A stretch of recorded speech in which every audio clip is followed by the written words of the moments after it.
From Wish TV and the All Indiana Podcast Network, this is the News 8 Daily 8 Podcast, a Wish TV News 8 update. Hi, this is Hannah Mordo, and this is your News 8 Daily for Tuesday, May 26th. Weather is going to be another beautiful day, warm back up to the upper 70s, low 80s. Finally feels like summer after the unofficial start to summer over the weekend. Clouds are going to move in a little bit, and we could have some scattered rain and storms expected to develop mostly south of Indy, southern Indiana, so just be aware of that. Central Indiana. Wish TV is now live on YouTube TV and Hulu Live, offering more hours of local programming than any other station. Search for Wish TV or look for CW8 on both YouTube TV and Hulu Live to find us. Watch local news, sports, and lifestyle shows live from Wish TV. You can still catch Wish TV free over the air or stream it live on wishtv.com and on the free Wish TV mobile apps. Wish TV, available in more places for the latest news, weather, and sports. Here in Indianapolis, police say 2 women are hurt after a shooting on the city's near west side. It happened just before 8 last night on Tremont Avenue near West Michigan Street and North Belmont Avenue. Police say the shooting stemmed from a fight over money during some kind of a sale. Officers say one woman is in critical condition, another woman is stable. Investigators are asking anyone with information to please come forward. Indiana State Police say a man and woman are dead after a police shooting and a domestic violence call in Hendricks County. It happened at a home on Edgewood Drive in Danville. Hendricks County deputies say they first arrived to the home for a domestic disturbance, then saw a man repeatedly entering and exiting while carrying a rifle. Multiple police departments also responded to the scene and say the man pointed the rifle at officers, who then shot at the man. He died at that scene. Police say they searched the home after the shooting to look for the woman involved in the domestic disturbance. Then they found her with a gunshot wound in a grassy area behind the house. She also died at the scene. Governor Braun says Indiana might have flexibility to extend the state's gas tax break again. Right now, the suspension expires in less than 2 weeks on June 7th. That's according to our reporting partners at the Indiana Capital Chronicle. Braun made the comments on Friday. If Braun extends the gas tax break again, it would stretch beyond June. The governor first suspended the gas use tax in April. He then extended it earlier this month, along with suspending Indiana's 36 cents a gallon excise tax. Together, that's 59 cents per gallon in savings. Braun says he plans to make a decision in the days before the suspension expires. The end of this week could decide whether the Chicago Bears will cross state lines to Indiana for a new stadium. Our reporting partners at the Indiana Capital Chronicle say the Illinois legislative session wraps up this week, and there's still not a vote on a bill that could persuade the Bears to stay in Illinois. The Bears say that a new stadium in Chicago is not in play, but the Chicago Tribune is reporting that the mayor is set to take a trip to the Vatican City to speak with Pope Leo this week. He believes that as one of the city's most famous natives, the pontiff can help persuade the Bears to stay. Well, look, I think at this particular juncture in his life, to spend time trying to convert someone to root for a different Chicago team, I do know one thing that we're all on the same page about, is that the Pope believes, like I believe, that the Bears belong in Chicago. The Bears' new stadium would be in Hammond if the team decides to move to Indiana. Memorial Day ceremonies were held across Indiana yesterday, including at Crown Hill National Cemetery. Veterans, families, and community members gathered to honor those who died while serving our country. News 8's Malia Van Ostron takes us there.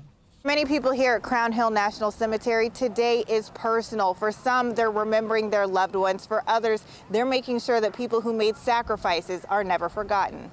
I was sitting here earlier thinking, the greatest generation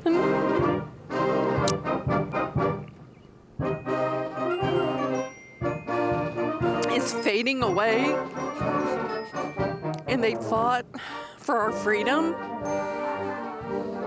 and the freedoms we have to choose. From military taps to cannon salutes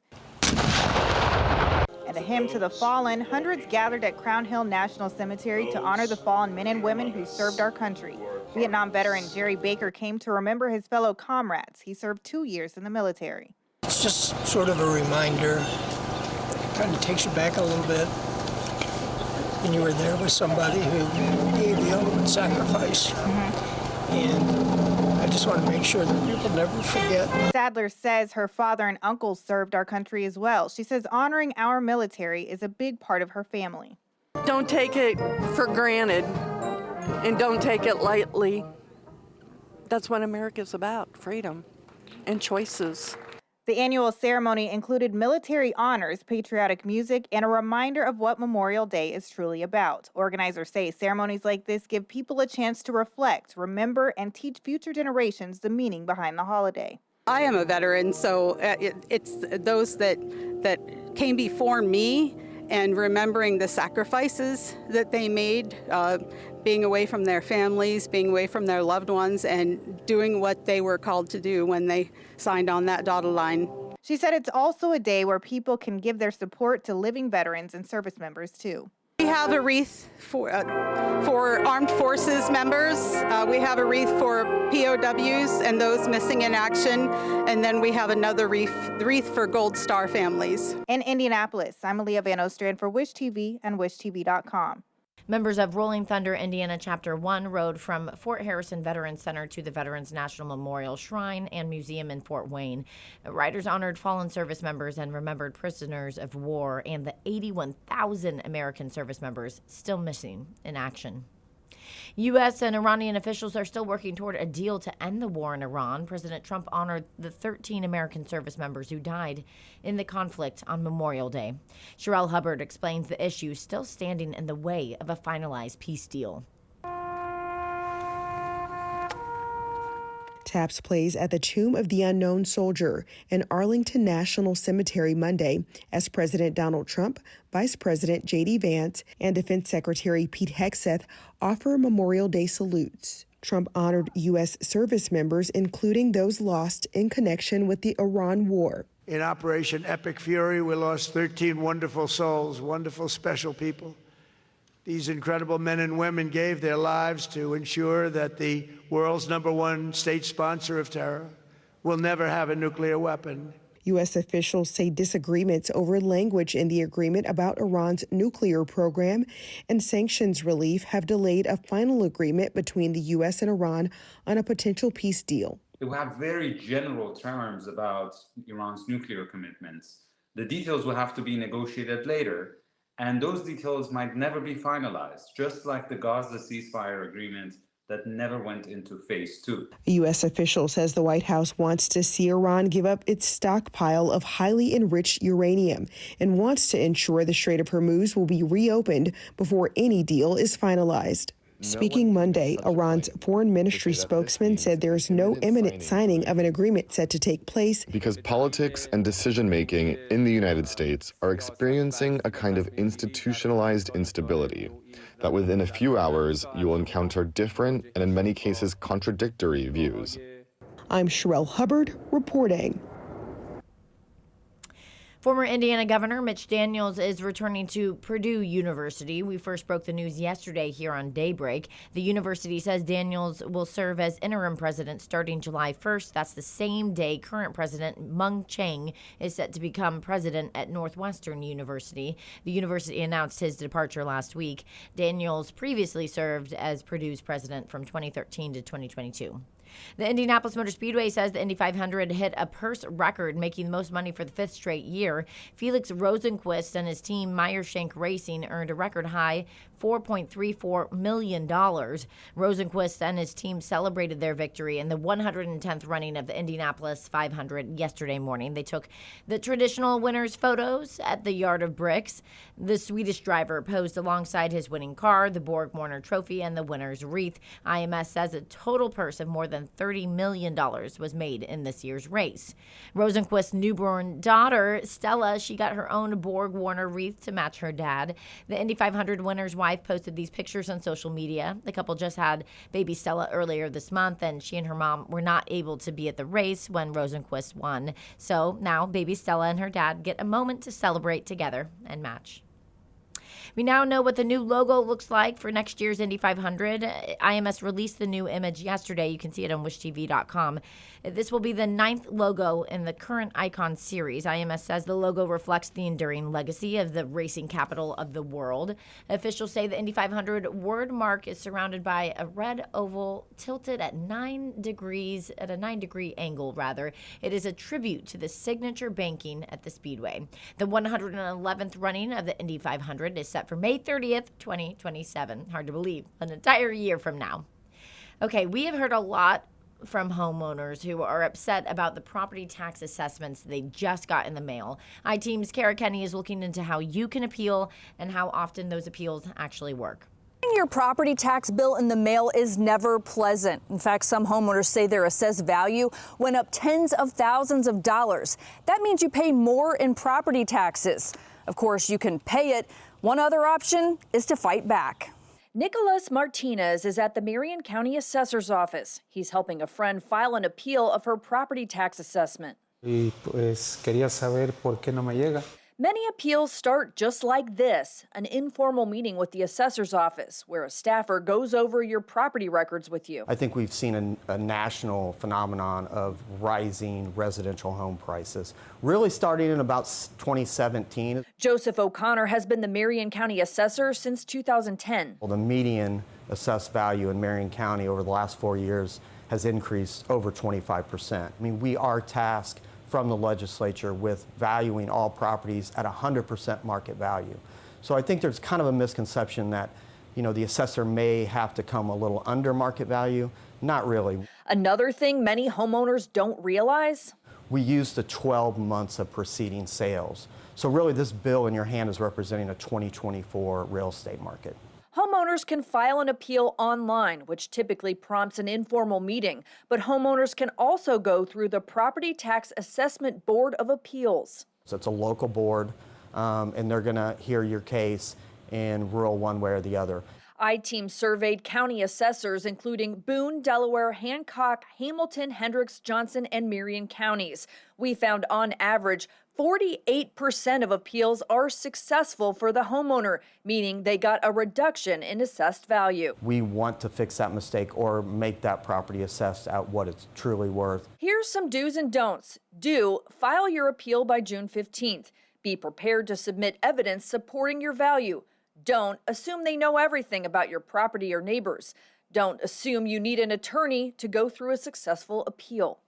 Marion County Assessor's Office, this is Bradley speaking. How may I help you? The Marion County Assessor's Office emphasizes they do have people answering the phone if you have questions. Only about 2% of homeowners end up filing appeals. We don't look at them as a bad thing. I mean, it's vital to our industry because it gives us the information that we need to do the job accurately and uniformly and equitable. And lastly, stay engaged and follow up. If you lose your case, you can always take it before the Indiana Board of Tax Review.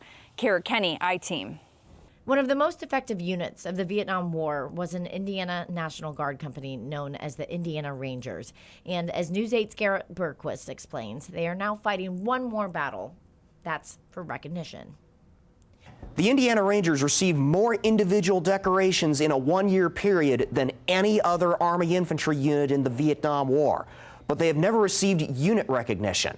These are some of the men of Company D, 151st Infantry, the only Army National Guard combat unit to deploy to Vietnam as a complete unit. And Governor Whitcomb somehow said, with the Army and the government, you took them as a set, keep them as a set, or send them back to Indiana.